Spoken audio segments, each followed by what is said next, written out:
साल से ज्यादा उम्र की है। और मेरी माँ मुझे अक्सर ये कहती है कि मुझे इस बात की खुशी है कि तू घर से बाहर निकल गई और मैं जब अगला जन्म लेऊंगी तो मैं शायद घूंघट में नहीं रहूंगी और घर में नहीं रहूंगी। मेरी माँ को आदि इस बात की खुशी है। बाबा साहब अम्बेडकर के बारे में इस मंच के ऊपर मेरे से आने से पहले मैं तकरीबन 7 बजे गांव में आ गई थी और यहीं पर पीछे भाई अमन के घर पे बैठे हुए थे। मैंने हर एक व्यक्ति का भाषण सुना जो मेरे से पहले भाषण दे रहे थे। हर एक व्यक्ति ये बताना चाह रहा था महिलाओं को शिक्षित करो, पढ़ाओ, लिखाओ, अधिकार दो, इन्हें आरक्षण दो, इन्हें यो करो और वो करो। आज मैं इन महिलाओं से और इन पुरुषों से पूछना चाहती हूँ, क्या करोगे? महिलाओं को शिक्षित करके क्या करोगे? मैं तेनू बताओ तुम। गोंदर गांव की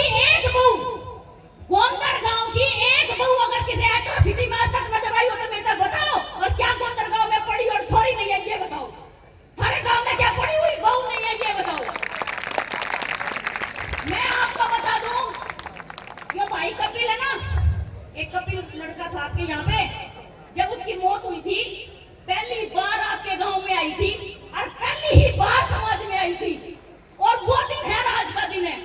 आपके गांव से ही समाज सेवा सीखी थी और आपके गांव के ही चौक के ऊपर उस बच्चे को न्याय दिलाने की लड़ाई लड़ी थी हम लोगों ने।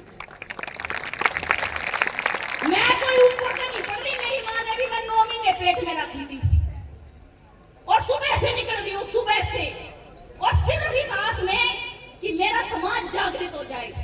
राजनीतिक मंच की बात अगर करूं तो आज मेरे कई भाई आदरणीय, बहुत ही आदरणीय मेरे पिता तुल्य धर्मपाल गोंदर जी बैठे हैं, मेरा बहुत सम्मान करते हैं, बेटी की तरह मेरी इज्जत भी करते हैं। मेरी बहन गीता बैठी है, हर एक पार्टी का व्यक्ति अभी आपके मंच होकर के गया। लेकिन इन्हीं मंचों का अगर इतिहास आपको बताऊं, झंडा भी हम उठाएंगे और रुक्का भी हम मारेंगे और फिर टिकट किसने देंगे? विचार करो इस बात का। झंडा उठाऊं मैं, रुक्का मारूं मैं, भीड़ करूं मैं, खर्चा करूं मैं और फिर टिकट किसने देंगे? ये बात सोचने की है।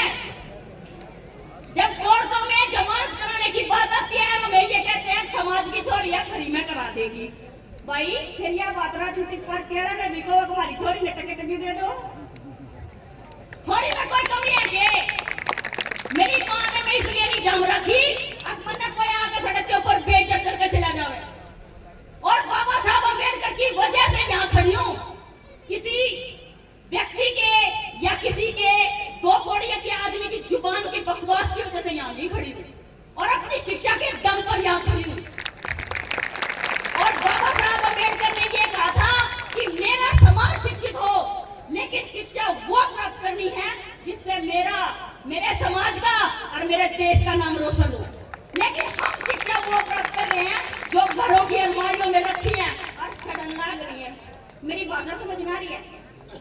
अबे आड़ेगी हूँ, जन्म दे आड़ेगी हूँ। गणे आदमी को कहा बारी है और आज आपके मन तक पिछले 1 साल पहले भी कह के गई थी और आज भी कह रही हूँ, अगर जन्म दे करनाल की हूँ। ये बिस्तर पड़ जाए ऊपर तो मैं कुछ कर नहीं सकती। मेरे बाबा साहब अम्बेडकर का संविधान ये कहता है जिस व्यक्ति का जन्म भारत में हो गया वो भारत का नागरिक है। तो फिर मेरा जन्म जब करनाल में हो गया तो मैं किसकी हूँ? करनाल की।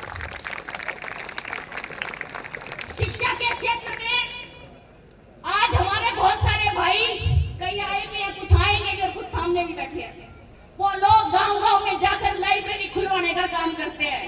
क्या ये काम हमारा था? हमारा था क्या ये काम? ये काम देश की सरकारों का था जो नहीं कर पाई, जो विफल रही और हमारे जैसे बच्चों ने उसकी जिम्मेवारी ली और हम उस काम को कर रहे। अभी मंच के ऊपर हमारे ही, मुझे बहुत दुख है इस बात का, मैं 20 लाख रुपए की गाड़ी मारी हूँ और 5000 के जूते पैर खा रही हूँ और मारते को कह रहे हैं दलित समाज के लोग चाड़ा पाड़ दिया। भाई 1000 आदमी बैठा है, एक आदमी ये बताओ किसी के पास दलित समाज का सर्टिफिकेट हो?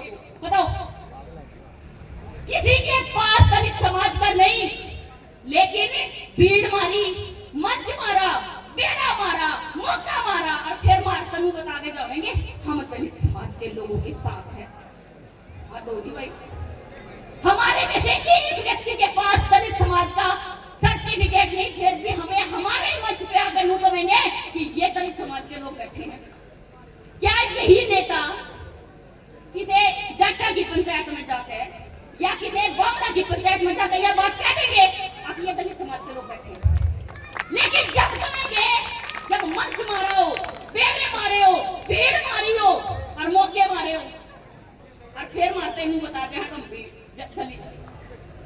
आप लोग इस बात को समझ लीजिए कि हम दलित नहीं है, हमें दलित बनाया जा रहा है। और मेरे बहुत ही आदरणीय धर्मपाल गोंदर जी कह बैठे हैं, एमएलए हैं, सत्ता में भी हैं, आगे भी रहेंगे। मेरा इनसे भी निवेदन है कि ये दलित शब्द हटवा दो, हमारे लिए बेहतर है।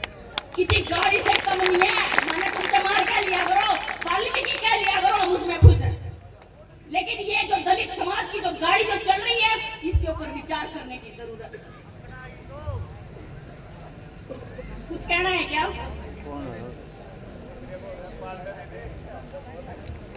महिलाएं, मेरे भाई अशोक उपल ने आपको बताया कि अमित जी मेरे को हमेशा साथ लेकर जाते हैं। इसलिए नहीं साथ लेके जाते कि भाई मैं भाषण अच्छा देती हूँ, मैं दिखती अच्छी हूँ, इसलिए नहीं लेके जाते। वो इसलिए लेके जाते हैं कि शायद सोनिया को देखकर कुछ और लोग प्रभावित हो जाएं। मुझे ये समाज में बहुत सारे मेरे भाई बैठे हैं जो अक्सर ये कहते हैं, आप तो बहुत क्रांतिकारी हो, लेकिन कोई